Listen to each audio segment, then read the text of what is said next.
Kali 3.150 berapa hari? 60 hari. Kayak mendadak kita nih. Iyalah, kerjanya apa? Ngasih nasi jamaah haji. Cuman ngasih nasi aja. Iya, ngasih nasi 150. Oke. Begitu sampai barulah kami tengok, rupanya satu hari 10 kloter.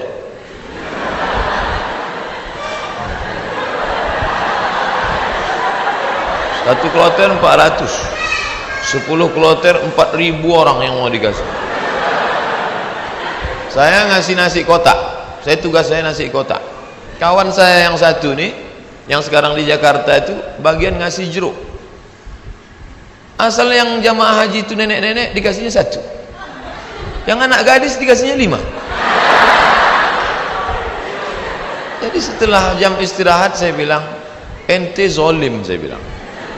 Ini yang kita kasih ini bukan jeruk kita, ini punya umat. Nanti di akhirat kita akan dituntut di padang mahsyar. Kok ente kasih buk tu 1 yang itu 5? Nenek itu kita kasih jeruk 1, memang tak tekunyahnya lagi gitu. Ini anak gadis ini kita kasih. Jadi kalau cerita sama Ustadz itu ada saja dalilnya. Jadi saya kalah dan dia sekarang alhamdulillah setiap saya pergi haji, pergi umroh kemarin di King Abdul Aziz itu saya foto. Habis itu saya kirim ke kawan-kawan dulu, ingatkah di kau wahai kawan 20 tahun yang lalu kita di sini. 20 tahun yang lalu kita di sini bekerja, inilah setiap melihat kemah-kemah, setiap melihat atap ini terkenang kalian. Aku masih ingat kalian dulu yang membagi jeruk, nenek-nenek 1, anak gadis 2. Dibalasnya kiki. Bagian maksudnya. Kadang jamaah-jamaah haji ini sombong. Jamaah haji ini tak semuanya hatinya baik, banyak juga yang sombong. Menengok kita kerja, nampaknya berkeringat, berpeluh, sepele nengok kita. Panggilnya, sini bentar. Ya Pak, sudah lama jadi TKI. TKI bukan hina. TKI itu pahlawan devisa. Saudara-saudaraku yang bekerja menjadi TKI di Hong Kong, di Singapura, kalian pahlawan devisa. Tapi orang menyepelekan kalian. Kalian mencari makan di negeri orang lain, padahal di negeri ini sumber makanan. Kenapa? Makanan itu dicuri orang. Akhirnya kita susah, mahasiswa susah, pekerja susah, istri meninggalkan suami yang dalam keadaan sakit menjaga anak untuk mencari nafkah. Disepelekan. Sudah lama jadi TKI. Kami ini mahasiswa Pak. Di mana kalian belajar? Di Kairo. Asal dari mana? Riau. Memangnya tak ada universitas di Riau? Ada Pak, cuman 1 semester 5 juta. Sidang tertutup 10, sidang terbuka 15, buka tutup 25. Tak ada duit. Maka kami belajar jauh-jauh. Selesai S1 pulang saya ke rumah. Haji Abdul Somad LC titelnya, lagi cemas. Ke bawah tak berakar, ke atas tak berpucuk. Tak tahu apa mau dibuat. Pulang ke rumah menengok kebun sawit ada di rumah. Banyak Pak Ustaz? Tak banyak, cukuplah untuk 7 keturunan. Kalau tak dijual-jual. Lalu kemudian saya pun pergi ke kebun 2-3 hari, seminggu 2 minggu. Kata mak saya, Mat, kau pergilah dari kampung nih. Kenapa? Pokak telingaku dah. Masa kuliah di luar negeri balik ke kebun juga. Akhirnya pergi saya ke Malaysia, melanjutkan S2 untuk menyelamatkan telinga mak saya. Ambil S2. Di mana sekarang Somad? S2. Negeri ini tidak menghormati ilmu. Sampai di Malaysia jumpa sama kawan-kawan dulu yang sama sekolah. Engkau di mana sekarang nih? Aku ambil master lah. Subsidi rumah, subsidi beasiswa, subsidi, semua dapat subsidi. Kita di mana? Di parkir motor di tempat yang jauh. Begitulah keadaan. Padahal sama-sama orang Melayu, bahasa kita sama, bentuk kita sama, hidung sama-sama jongkok. tapi nasib dia tegak, kita sujud terus. Itu yang terjadi. Saya kuliah di UKM, Universiti Kebangsaan Malaysia.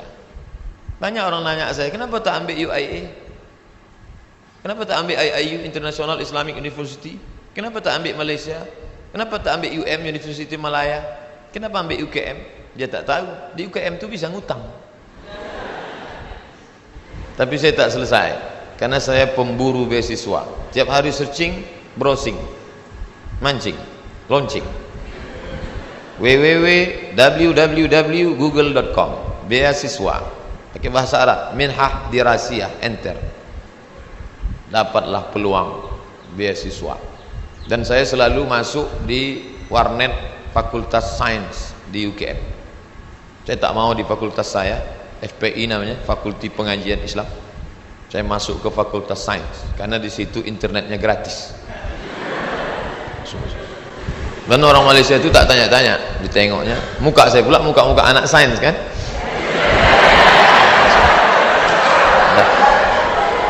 Nah, habis itu dapatlah info, katanya ada satu negara menyediakan beasiswa. Nama lembaga yang memberi beasiswa itu AMCI, singkatan dari Ajong Marocaine Coopération Internationale. Akhirnya saya ajukanlah proses, doa minta ampun. Biasanya saya doa gini aja, tapi untuk beasiswa aja. Ya Allah, minta tolong aku. Mau balik ke kampung aku tak sanggup, telinga udah pokak. Mau balik ke Riau kerja tak ada siapa yang mau menolong. Mau lama di Malaysia ni utang sudah lagi ni, tolonglah dapat beasiswa. Rupanya orang yang teraniaya itu doanya makbul. Minyak kita dimakan orang, minyak kita disedot orang, kita ni teraniaya. Allah kasihan nengok, ini hambaku, kata malaikat, kasih dia. Diterimalah saya mendapat beasiswa. Sampai kawan-kawan saya heran, ente dapat beasiswa dari mana? Darul Hadis. Nilai ente waktu di Azhar apa? Good, excellent, very good, good, gagal. Nilai saya good dan saya diterima.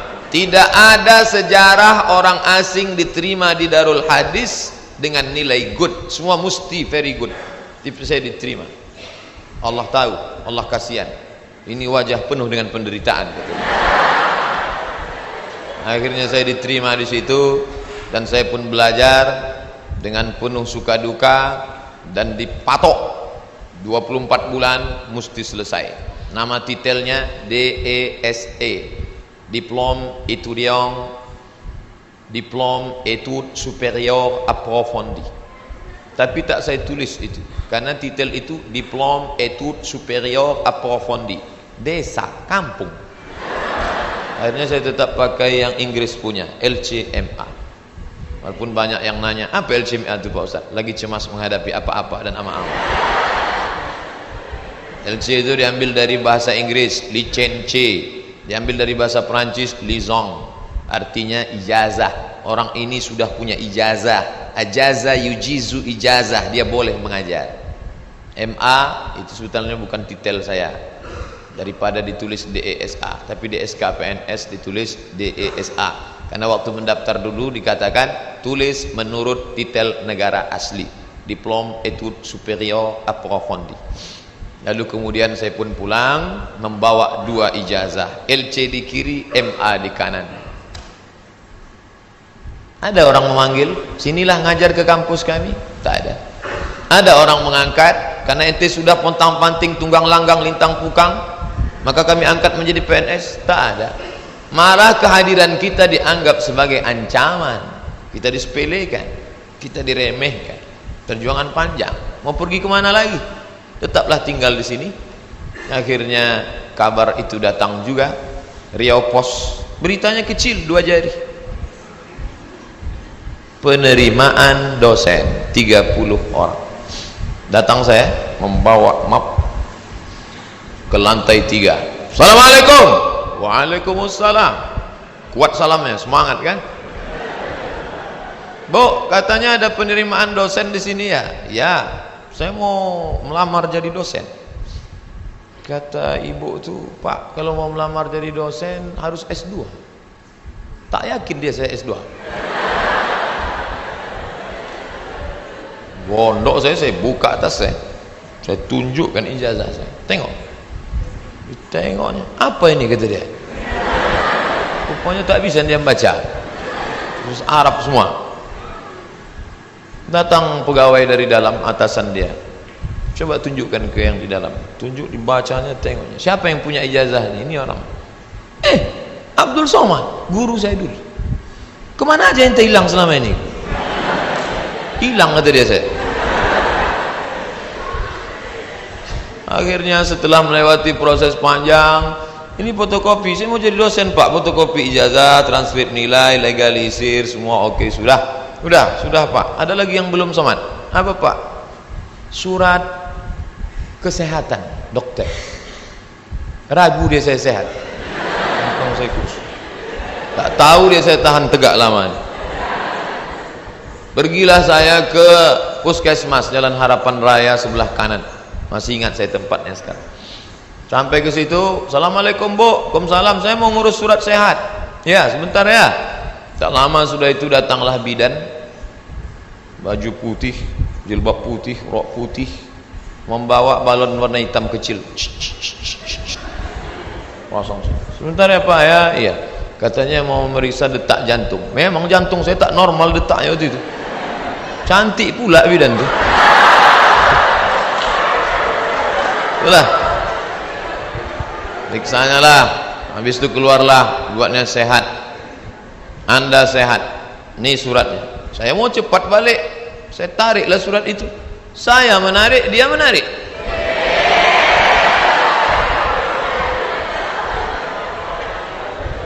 Saya tak paham apa maksudnya ini. Wani piro. Kami kuliah 4 tahun di Mesir, semua gratis. Asrama gratis. Uang saku dikasih tiap bulan.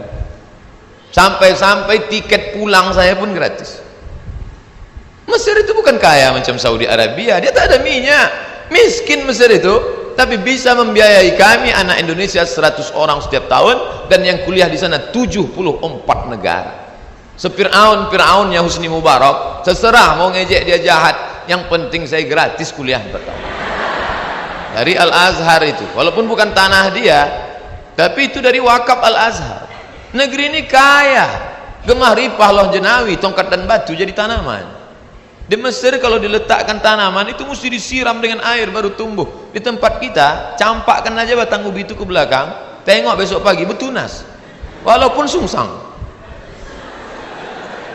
Ini negeri luar biasa, tapi orang belajar. Berapa banyak orang tua di negeri ini mau memasukkan anak sekolah SMP pun tak sanggup.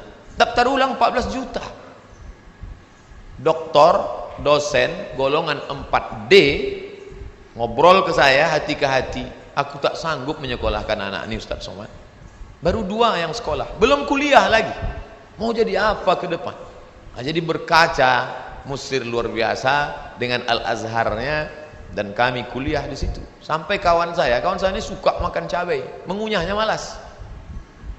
Cabai itu tendang kiri tendang kanan telan, kiri kanan telan. Akhirnya biji cabai itu tak hancur, menumpuk di dalam. Ini ada usus kecil, usus buntu, begam cabai, busuk di dalam. Kalau sampai meletup, bam, big bang, mati. Maka ini mesti dipotong. Akhirnya dibelah sedikit, dipotonglah ujung usus buntu tadi. Biaya operasi 3.000 pon kali 2.000 perak, 6 juta. Tak ada duit. Mau nelpon ke Indonesia, krisis moneter, $1 20.000, tak ada duit. Akhirnya keluarkan kartu Al-Azhar. Azhari? Ente Azhari? Azhari maksudnya ente taman orang Al-Azhar? Iya, gratis. Sakit gratis. Di negeri Fir'aun sakit gratis. Di negeri kita sehat bayar. Tapi tidak saya ceramahi orang puskesmas itu. Takkan pula mungkin saya assalamualaikum warahmatullahi. Karena saya mau cepat, saya keluarkan aja duit 25.000. Nah ambil lah tuh. Pergi saya urus, dah selesai. Pak ini surat sehat. Ada lagi yang belum Somad. Apa pak? Surat keterangan berkelakuan baik. Astagfirullahaladzim. Orang sesoleh ini diragukan juga kok. Gimana? Saya bolak-balik lah sudah masuk berbagai negara. Tak berapa negara udah saya lewati. Tidak ada pemeriksaan yang saking ketatnya. Ketat luar biasa. Cobalah tengok kita mau masuk pesawat, berapa kali mesti buka dompet untuk tengok KTP. Emangnya kita ini teroris? Di Malaysia tak begitu betul?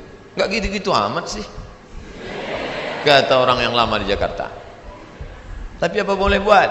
Dia khawatir saya urus surat bahwa saya bukan teroris. Saya bukan teroris. Saya seorang pelajar muslim yang mendapatkan beasiswa, dan saya pulang membawa ijazah. Saya mau mengabdikan ilmu saya, tidak ada urusan lain. Saya tak ingin merobok-obok negara ini. Saya tidak ada hubungan dengan jaringan internasional. Saya cuma mau mengajarkan ilmu, memperbaiki. Alhamdulillah diterima. Ikutlah tes dosen dengan berbagai macam lika-liku. Pokoknya hidup ini penuh dengan ujian. Jadi kalau adik-adik, ujian apa? Ujian MIT Pak Ustaz. Habis MIT apa? Ujian UAS Pak Ustaz. Habis ini ujian apa? Ujian ini skripsi Pak Ustaz. Habis ini apa? Promo Pak Ustaz. Kenapa hidup ini penuh dengan ujian? Dunia adalah tempat ujian. Berani menghadapi dunia, berani menghadapi ujian. Takut menghadapi ujian, jangan menghadapi dunia. Takut menghadapi dunia, mati aja. Belum sampai masanya mati gimana Pak Ustaz? Kalau nampak jenazah lewat, ikut. Itu apalagi hidup di dunia. Nah, jadi masalah ujian-ujian kalian ini, ujian kalian belum ada apa-apanya dibandingkan ujian kami dulu yang penuh dengan kesulitan. 4 tahun gak jumpa orang tua, itu luar biasa. Ustadz aja yang bilang luar biasa, orang saya yang merasakannya kok. Saya nggak nengok muka emak saya 4 tahun, sampai lupa saya muka emak saya itu macam mana. Ingat 4 tahun.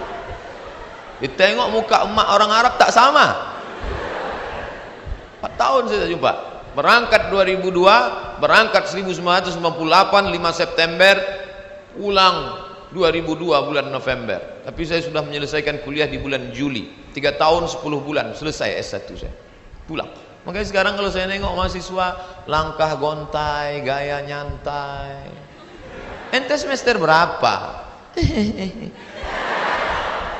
Ente semester berapa? 14 Pak. La ilaha illallah. Bagus nih balik kampung, tanam sawit, buka kebun, tanam lele dumbo segala macam. Ngapain ngabis-ngabiskan duit orang tua?